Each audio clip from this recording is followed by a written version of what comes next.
Hello friends, good morning all of you. देखिए, हम बात कर रहे थे राजस्थान के इतिहास में।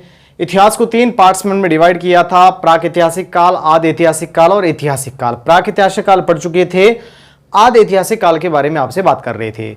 आदि ऐतिहासिक काल में हमने 2 प्रमुख सभ्यताएं पढ़ ली थी। एक सभ्यता थी हमारी गणेश्वर सभ्यता और दूसरी सभ्यता थी हमारी बालाथल सभ्यता। आज मैं स्पेशली बहुत ही महत्वपूर्ण सभ्यता के बारे में चर्चा करने जा रहा हूं।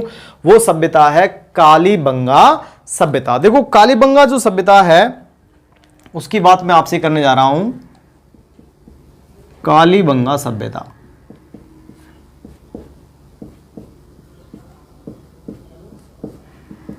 देखो ये जो सभ्यता है, इस सभ्यता के अवशेष प्राप्त कहां से मिले भाई? अवशेष, ठीक है, हनुमानगढ़ जिले में। कौन से जिले में? हनुमानगढ़ जिले में। कौन सी नदी? घग्घर नदी के किनारे से। हनुमानगढ़ जिले में कौन सी नदी? घग्घर नदी के किनारे से। यहां से इस सभ्यता के क्या मिले हैं? अवशेष प्राप्त हुए हैं। देखो, इस सभ्यता के बारे में सबसे पहले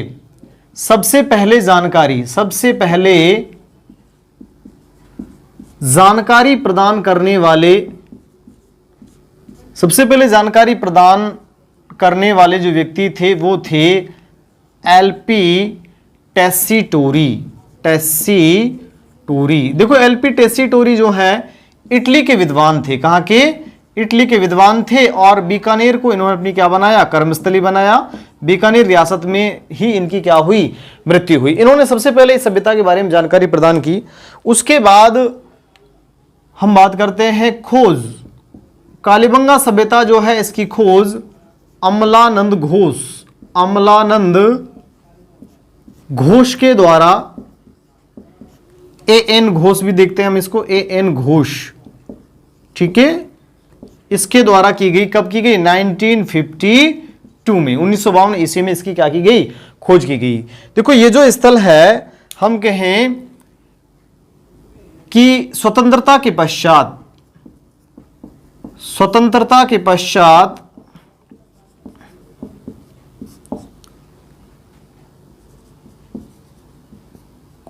उत्खनन कार्य जिस सभ्यता का हुआ वो सभ्यता कौन सी थी? कालीबंगा। या हम ये कहें कि भाई स्वतंत्रता के पश्चात सर्वप्रथम उत्खनन किस सभ्यता का हुआ? कालीबंगा सभ्यता का हुआ, ठीक है। देखो, कालीबंगा सभ्यता के उत्खनन की अब मैं बात करता हूं।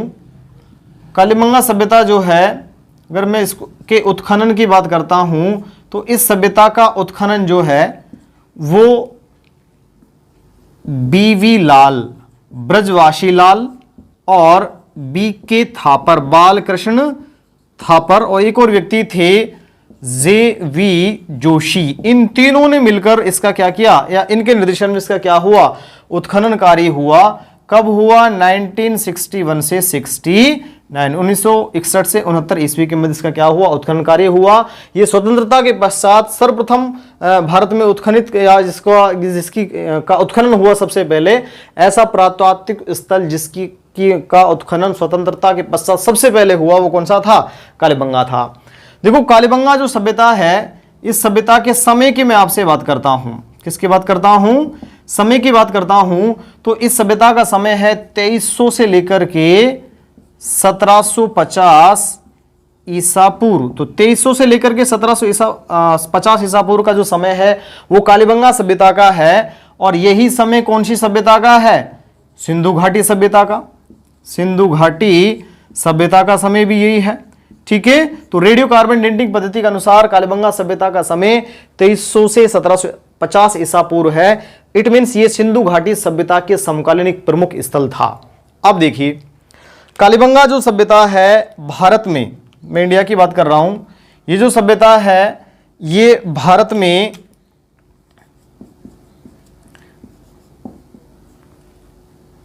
तीसरा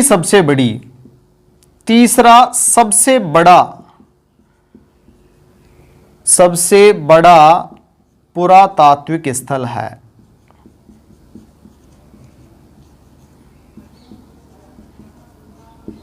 तो फिर पहले और दूसरे कौन से हैं? पहला स्थल है धोलावीरा, धोलावीरा, और ये धोलावीरा कहां पड़ता है? ये गुजरात में पड़ता है। और दूसरा जो स्थल है वो है राखीगढ़ी, राखीगढ़ी, और राखीगढ़ी कहां है? ये हरियाणा में है। ठीक है, तो धोलावीरा और राखीगढ़ी ये सबसे बड़ा ये है। उसके बाद कौन सा है? राखीगढ़ी। तीसरा सबसे बड़ा जो पुरातात्विक स्थल है वो कौन सा है? वो है कालीबंगा। देखो कालीबंगा जो सभ्यता है, इस सभ्यता के उपनामों की मैं आपसे बात करता हूं। उपनाम, इसे बोलते हैं सरस्वती सभ्यता, सरस्वती सभ्यता। क्यों बोलते हैं? क्योंकि वर्तमान जो घग्गर नदी है, बेसिकली इस नदी, जहां वर्तमान में ये नदी बहती है, वैदिक काल में यहां सरस्वती नदी बहा करती थी और सरस्वती नदी विलुप्त हो चुकी है। उस नदी के मार्ग में वर्तमान में कौन सी? घग्गर नदी बहती है, इसलिए घग्गर नदी को मृत नदी भी कहा जाता है। तो सरस्वती नदी या घग्गर नदी के किनारे से ये प्राचीन सरस्वती वर्तमान घग्गर नदी के किनारे से अवशेष मिले हैं, इसलिए इसको बोल देते हैं सरस्वती सभ्यता। दूसरी बात, इस सभ्यता का नाम कालीबंगा क्यों पड़ा? कालीबंगा का शाब्दिक अर्थ है, कालीबंगा देखो क्वेश्चन पूछा गया, सिंधी भाषा का शब्द है। किसका है? सिंधी भाषा का शब्द है, और सिंधी भाषा में कालीबंगा का अर्थ जो है वो है क्या? काले रंग की चूड़ियां, काले रंग की चूड़ियां। ठीक है, देखो कालीबंगा नाम क्यों पड़ा? हम कह सकते हैं कालीबंगा सिंधी भाषा का शब्द है, और सिंधी जो भाषा है उसमें कालीबंगा का शाब्दिक अर्थ क्या होता है? काले रंग की चूड़ियां। उसके बाद देखो आगे और नाम मैं बात करता हूं। ये जो सभ्यता है, इस सभ्यता को इतिहासकार दशरथ शर्मा, इतिहासकार दशरथ शर्मा जो है, इतिहासकार दशरथ शर्मा ने कालीबंगा जो सभ्यता है, इस सभ्यता को सिंधु घाटी सभ्यता, सिंधु घाटी सभ्यता की तीसरी राजधानी, तीसरी राजधानी की संज्ञा दी। तो सिंधु घाटी सभ्यता की तीसरी राजधानी कौन सी? कह सकते हैं कालीबंगा सभ्यता। तीसरी राजधानी का मतलब क्या है? देखो सिंधु घाटी सभ्यता जो है, इसकी दो राजधानियां कौन कौन सी थी? एक थी हड़प्पा और दूसरी क्या थी? मोहनजोदड़ो। तो हड़प्पा और मोहनजोदड़ो दो राजधानी थी, हड़प्पा और मोहनजोदड़ो।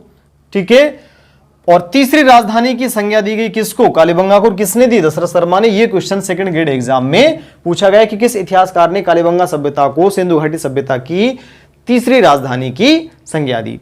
ठीक है, देखो आगे मैं बात करता हूं। ये जो सभ्यता है, इस सभ्यता में भवन जो है मोस्टली कच्ची ईंटों से निर्मित है।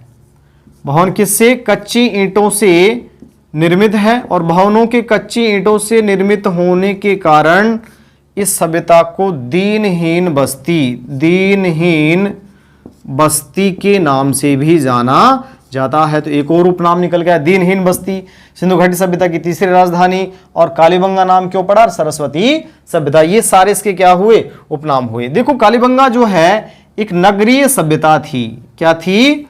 नगरीय सभ्यता थी। कैसे मान ले भाई कालीबंगा नगरीय सभ्यता थी? देखो सही मायने में यहां सड़कें जो हैं समकोण पर काट रही थी। सड़कें किस पर? समकोण पर काटती हुई। कौन सी पद्धति पर? चेम्सफोर्ड पद्धति पर आधारित, चेम्सफोर्ड पद्धति पर आधारित। ठीक है, तो सड़कें बिल्कुल स्ट्रेट सड़कें, एकदम प्रॉपर वे में, चौड़ाई लंबाई सारी चीजें हैं, और सिस्टमेटिकली वे में। आज देखते हैं वर्तमान में भी शहरों में एक बहुत सारी सड़कें ऐसी हैं जो आगे जाकर क्या हो जाती है? बंद हो जाती है। बिल्कुल समकोण पर काटती हुई क्या? सड़कें। तो ये कई और भी कई रीजन है यहाँ। देखो भवनों के बारे में भी एक सिस्टमेटिकली वे में भवनों का निर्माण। ठीक है, तो वो सारी चीजें जो है इस बात को शो करती हैं कि एक सभ्यता कैसी थी? नगरीय सभ्यता थी। आगे देखो मैं एक बार फिर रिव्यू करा देता हूं। इस सभ्यता के अवशेष हनुमानगढ़ जिले में घग्गर नदी के किनारे से प्राप्त हुए हैं। सबसे पहले जानकारी प्राप्त हुई एलपी टेसिटोरी को, इटली के थे। बीकानेर को कर्मस्थली बनाया और बीकानेर में इनकी मृत्यु हुई। इस सभ्यता की खोज अमलानंद घोष ने कब की? 1952 में की। ये स्वतंत्रता के पश्चात सबसे पहले उत्खनित या स्वतंत्रता के पश्चात ऐसा स्थल जिसका सबसे पहले उत्खनन किया गया वो कौन सा था? कालीबंगा सभ्यता थी। इस सभ्यता का उत्खनन ब्रजवासी लाल और बालकृष्ण थापर और जेवी जोशी के नेतृत्व में 1961 से 69 ईस्वी के मध्य हुआ। समय 2300 से 1750 ईसा पूर्व, मतलब सिंधु घाटी सभ्यता के समकालीन है। और भारत में तीसरा सबसे बड़ा पुरातात्विक स्थल है कौन सी सभ्यता? कालीबंगा सभ्यता।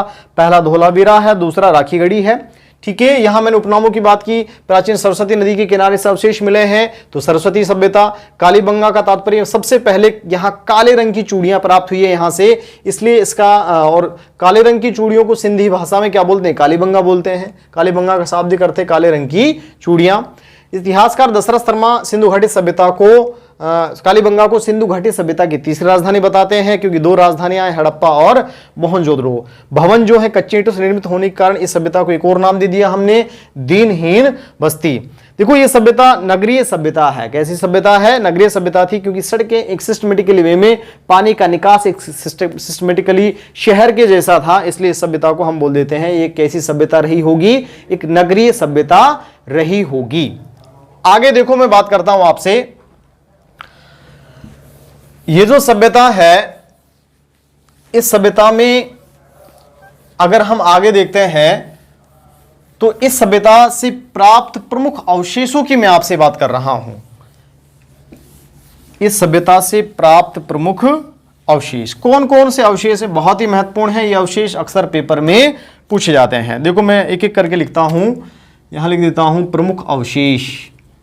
प्रमुख अवशेष, तो अभी तो मैंने पहला अवशेष तो कहा कि समकोण पर काटती हुई सड़कें। समकोण पर काटती हुई सड़कें, पहला अवशेष। ठीक है, दूसरा अवशेष में आगे बात करता हूं। देखो, भवनों के दरवाजे। अब मैं भवनों के बारे में डिटेल से यहां बात कर रहा हूं। भवनों के दरवाजे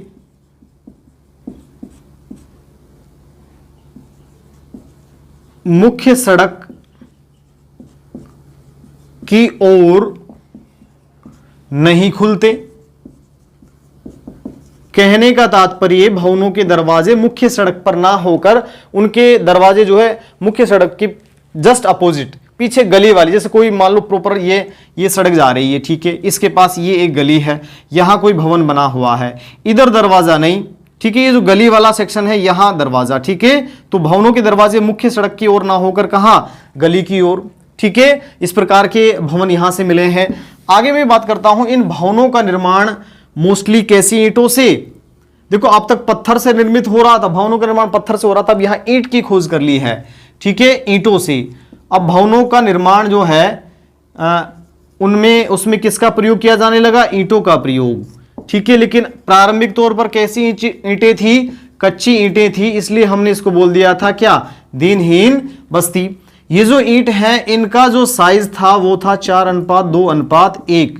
लंबाई, चौड़ाई और ऊंचाई का जो अनुपात था 4:2:1 में इनको बनाया गया। देखो, भवनों से जल निकासी, या हम कहें कि भाई गंदे पानी, जल निकासी या गंदे पानी के निकास हेतु, गंदे पानी के निकास के लिए, गंदे पानी के निकास के लिए क्या बनाया गया? बहुत ही महत्वपूर्ण बात है, लकड़ी से निर्मित नालियों के अवशेष। लकड़ी से निर्मित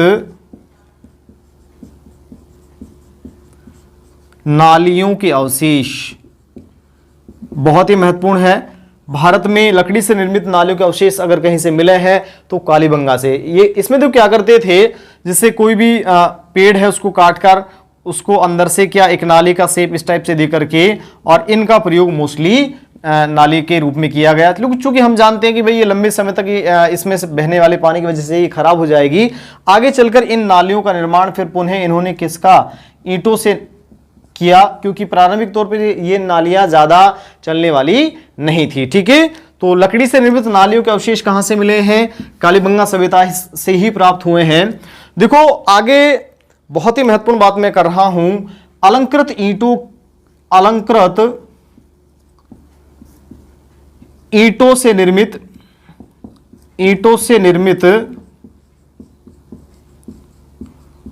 फर्श के अवशेष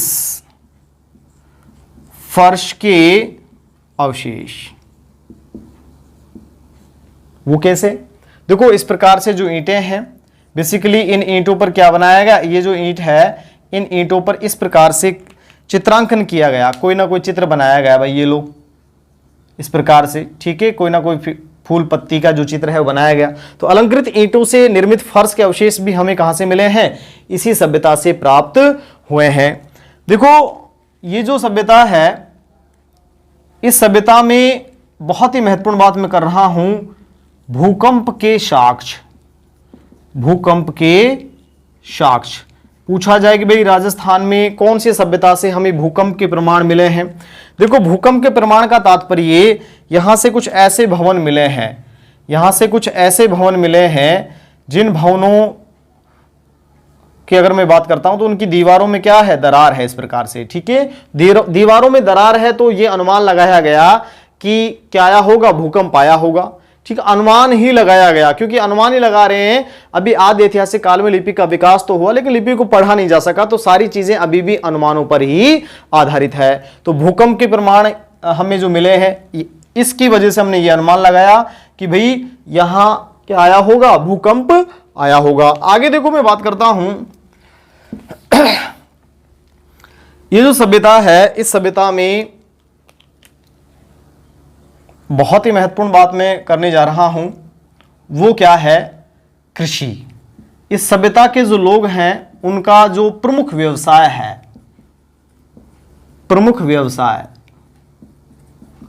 क्या था? कृषि था। कृषि और साथ में हम कह सकते हैं पशुपालन। देखो पहले मैं कृषि की बात करता हूं। कृषि की अगर बात की जाए तो हम कह सकते हैं हल से जुते हुए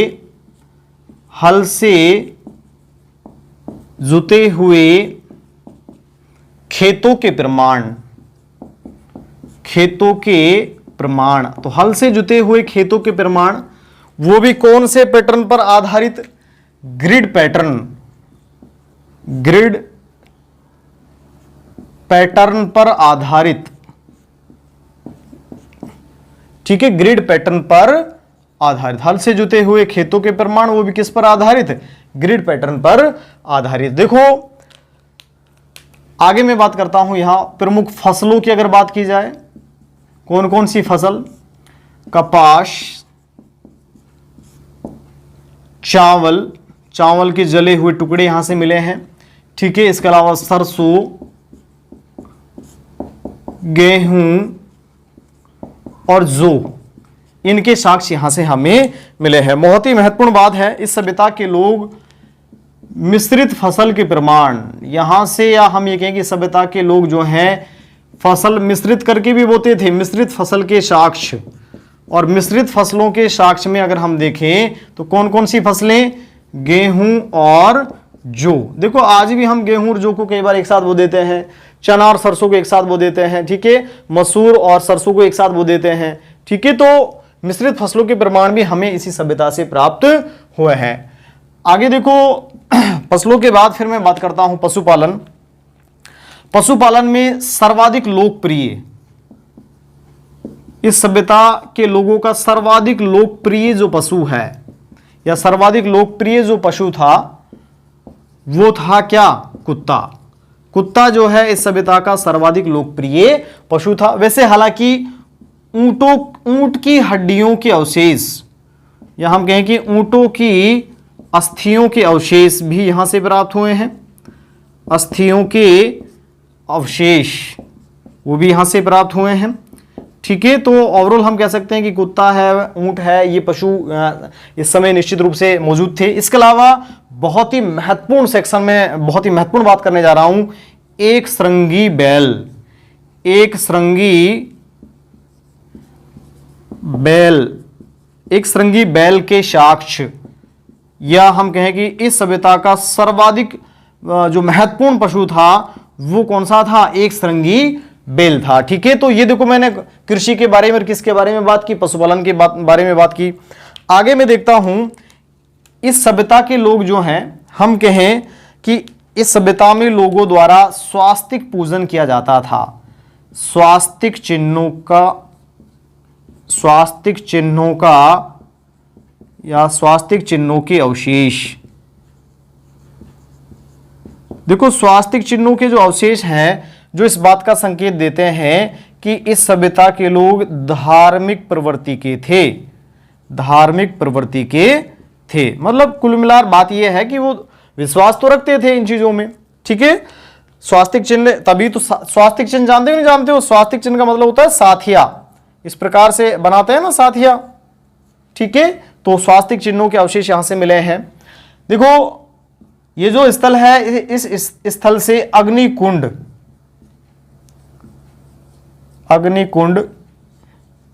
या इसे बोलते हैं यज्ञ वेदियों के साक्ष्य, यज्ञ वेदियों के प्रमाण।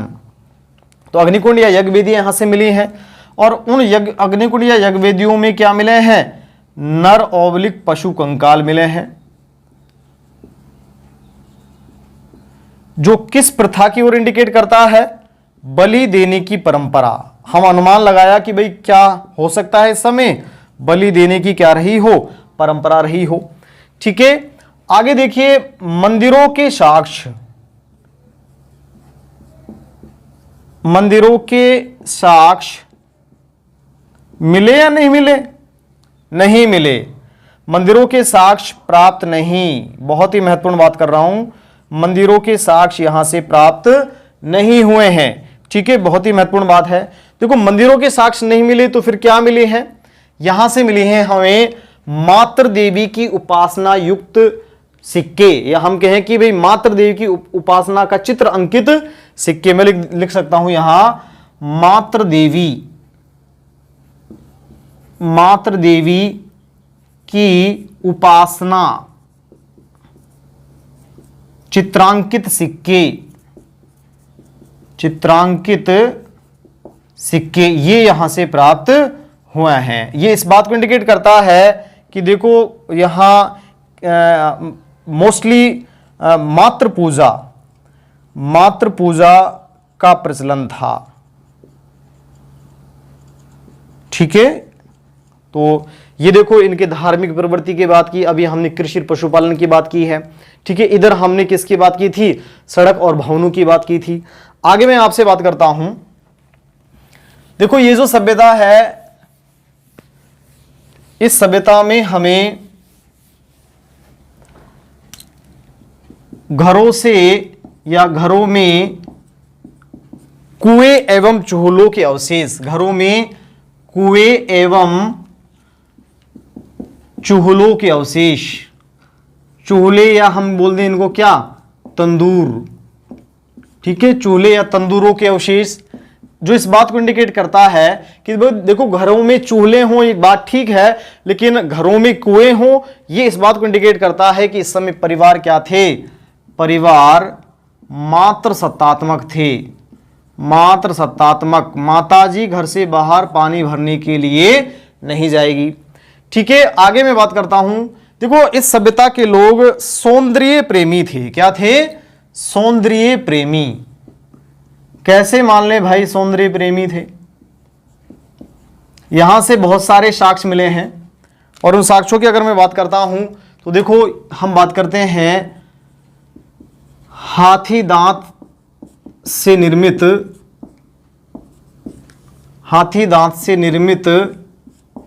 कंघा, तो कंघा मिला है, तो साथ के साथ क्या, कांस से निर्मित दर्पण, कांसे से निर्मित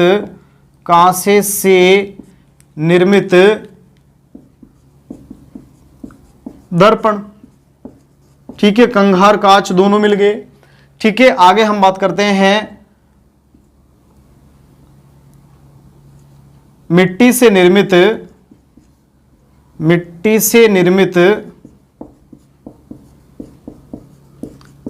पैमाना, स्केल, पैमाना या स्केल, इसका उपयोग भी कहीं न कहीं कपड़ों वगैरह को सीलने में इस टाइप से हो सकता है, कहीं ना कहीं कोई ना कोई यूज लिया हो। ठीक है, आगे मैं देखता हूं कपड़े में लिपटा हुआ, कपड़े में लिपटा हुआ उस तरह। ठीक है, इसके अलावा सीप, मोती और मनकों से निर्मित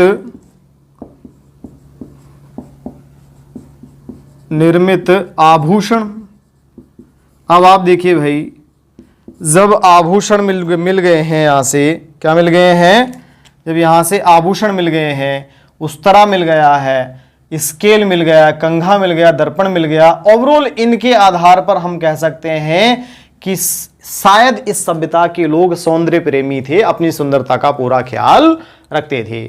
ठीक है, देखो आगे मैं आपसे बात करता हूं इसी सभ्यता में। ये जो सभ्यता है, इस सभ्यता के और अवशेषों की अगर मैं बात करता हूं, बहुत ही महत्वपूर्ण अवशेष हैं। बाकी अवशेषों की बात अगर की जाए आपसे, तो देखो इस सभ्यता से हमें मिली हैं चिरायु कब्रें। क्या मिली हैं? चिरायु कब्रों के अवशेष।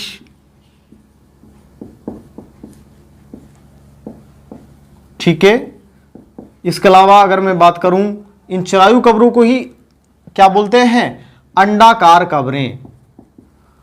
अंडाकार कब्रें। ठीक है, ये यहां से मिली है। इस प्रकार से अंडाकार कब्रें हैं और उनमें इस प्रकार से मानव को क्या लिटाया हुआ है। ठीक है, तो अंडाकार कब्रें या चिरायु कब्रें मिली हैं।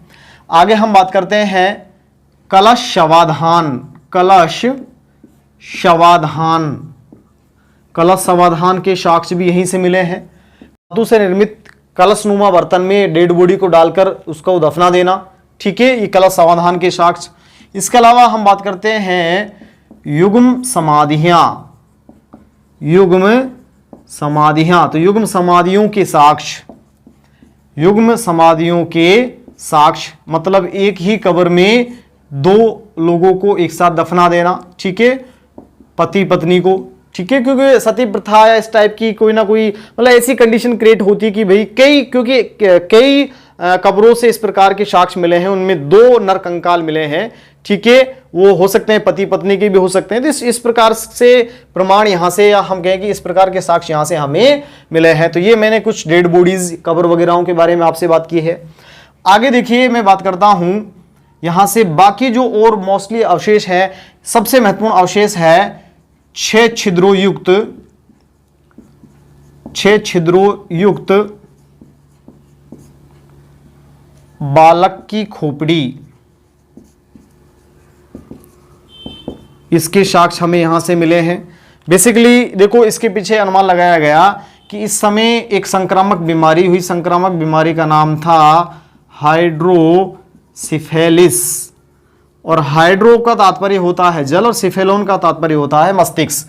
मतलब मस्तिष्क में क्या जल भर जाने, एक ऐसी बीमारी हुई हाइड्रोसिफेलिस जिसमें मस्तिष्क में क्या जल जमा होने लगा। और मस्तिष्क में जब जल जमा होने लगा तो उस जल को निकालने के लिए कपाल में क्या 6 छिद्रों का क्या कर दिया, निर्माण कर दिया। 6 छिद्रों के माध्यम से क्या किया गया, उस जल को बाहर निकाल दिया गया। इट मीन्स हाइड्रोसिफेलिस को देखो जल कपाली भी बोलते हैं। क्या बोलते हैं? जल कपाली। और यहां से जब ये प्रमाण मिला तो कहा गया कि भाई ओवरऑल शल्य चिकित्सा, कि भाई इस समय लोग किसके बारे में, शल्य चिकित्सा के बारे में जानकारी रखते थे। कहने का मतलब सर्जन थे भाई इस समय के लोग। ठीक है, शल्य सर्जरी कर दी, 6 छेद करके पानी बाहर निकाल दिया। ठीक, आगे मैं देखता हूं और अवशेषों की अगर मैं आपसे बात करता हूं तो बेलनाकार मोहरें। बेलनाकार मुहरें, और इस प्रकार की मुहरें हमें कहां मिली हैं? इसी प्रकार की मुहरें मिली हैं मेसोपोटामिया। मेसोपोटामिया जो सभ्यता है मिस्र में, यहां से इस सभ्यता के जैसी, मेसोपोटामिया सभ्यता के जैसी क्या बेलनाकार मुहरें हमें यहां से प्राप्त हुई हैं। देखो आगे मैं देखता हूं इसमें मात्र देवी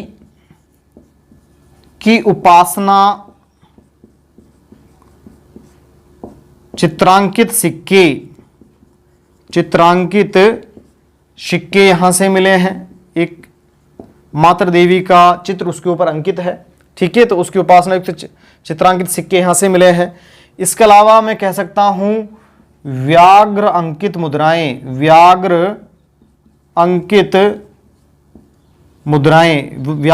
मुद्राएं जो हैं वो भी इसी जगह से प्राप्त हुई है। और अवशेषों में मैं देखता हूं तो हम कहते हैं, देखो सबसे पहले मैंने आपसे गणेश सभ्यता में बात की थी, चित्रित धूसर मृदभांड, किसके बारे में? PGW पेंटेड ग्रेवेयर, चित्रित धूसर मृदभांड, चित्रित धूसर मिट्टी के बर्तन, ठीक है। यहां कपीश्वरणी भी मैंने बोला था उनको। यहां आपसे पूछा जाए तो सादा रंगीन मृदभांड, आपसे पूछा जाएगा कि किस स्थल से सादा रंगीन मृदभांड प्राप्त हुए हैं? सिंपल कलर्ड वेयर, SCW, जिसे वहां से PGW प्रकार के मिले हैं, यहां से क्या? सादा रंगीन मृदभांड, इनके अवशेष मिले हैं। देखो और अवशेषों की मैं आपसे बात करता हूं। बाकी अवशेषों में और भी महत्वपूर्ण अवशेष है, जैसे हम बात करते हैं खिलौना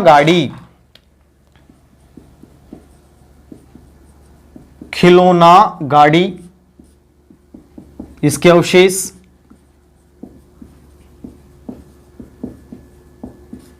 पत्थर से निर्मित तोलने के बाट, पत्थर से निर्मित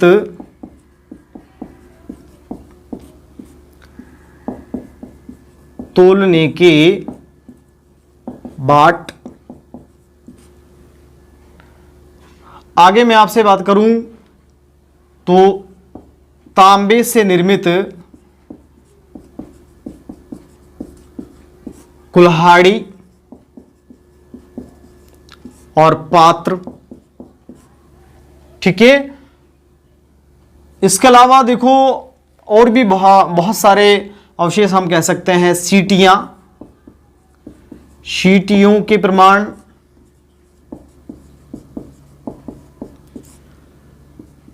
शतरंज के पासे,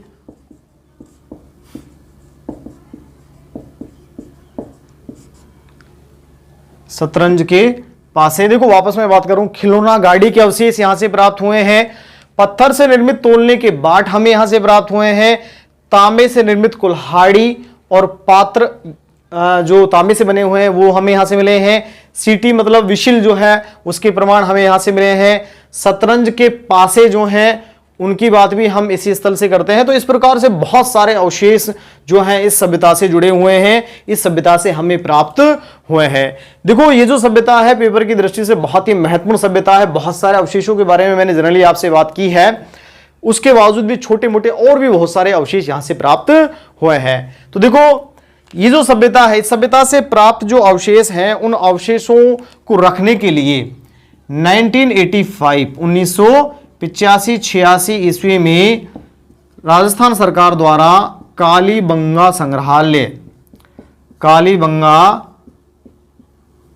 संग्रहालय की क्या की गई? स्थापना की गई, ठीक है। सारे साक्ष्य उस संग्रहालय में रखे जाते हैं, रखे आपको मिल जाएंगे। इसके अलावा देखो ये जो सभ्यता है, अब कालीबंगा सभ्यता हमने बहुत डिटेल्स इसके बारे में बहुत सारे साक्ष्य स्रोत भी हमने पढ़ लिए हैं, ठीक है। इस सभ्यता में के पतन के कारणों की अगर मैं बात करता हूं कि भाई कौन से ऐसे कारण रहे जिन कारणों की वजह से इस सभ्यता का पतन हुआ, तो कई कारण रहे हैं। अलग अलग विद्वानों ने, अलग अलग इतिहासकारों ने इस सभ्यता के अलग अलग कारण बताए हैं। जैसे सबसे पहले मैं आपसे बात करता हूं SR राव, मैं यहां लिख देता हूं कालीबंगा सभ्यता के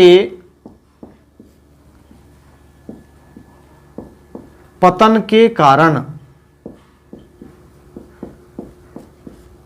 कौन कौन से हैं। तो सबसे पहले SR राव नामक जो इतिहासकार है, उन्होंने कहा कि भाई इस सभ्यता के पतन का प्रमुख जो कारण रहा है वो क्या रहा है? बाढ़ का आना, बहुत ज़्यादा अतिवृष्टि हो जाने से बाढ़ आई और उस बाढ़ की वजह से इस सभ्यता का क्या हुआ, पतन हुआ। उसके बाद अगला जो हम विद्वान देखते हैं KRU कैनेडी। KRU कैनेडी जो है वो कहते हैं कि भाई इस सभ्यता का जो पतन है वो एक प्राकृतिक आपदा से हुआ। प्राकृतिक आपदा, और प्राकृतिक आपदा क्या है? प्राकृतिक आपदा की अगर हम बात करें तो प्राकृतिक आपदा क्या है? संक्रामक बीमारी। और संक्रामक बीमारी अभी हमने पढ़ी है, संक्रामक रोग अभी हमने देखा है, उसको हम बोलते हैं हाइड्रोसिफेलिस। ठीक है, ये संक्रामक बीमारी थी। उसके बाद मैं अगले इतिहासकार की बात करता हूं, बहुत ही महत्वपूर्ण इतिहासकार हम देखेंगे, डॉक्टर गोपीनाथ शर्मा। गोपीनाथ शर्मा, और डॉक्टर गोपीनाथ शर्मा जो है वो कहते हैं कि भाई ये जो सभ्यता है, इस सभ्यता का पतन का जो प्रमुख कारण है वो है भूकंप का आना। भूकंप की वजह से, भूकंप का आना, बहुत जोर से भूकंप आया होगा, अभी भी मैं कह रहा हूं, अनुमान लगा रहे हैं। ठीक है, साक्ष्य और स्रोतों के आधार पर अनुमान लगा रहे हैं। लिपि का विकास नहीं हुआ है, लिपि का विकास हो गया है, उसे पढ़ा नहीं जा सका, इसलिए अभी भी अनुमानों पर आधारित इतिहास पढ़ रहे हैं। तो डॉक्टर गोपीनाथ शर्मा कहते हैं भूकंप का आना इसका प्रमुख कारण रहा, इसके पतन का प्रमुख कारण रहा है। उसके बाद देखिए, मैं एक और विद्वान की अगर आपसे बात करूं तो वो विद्वान है मुगल सरकार डीपी अग्रवाल, और एक और विद्वान है ब्रजवासी लाल,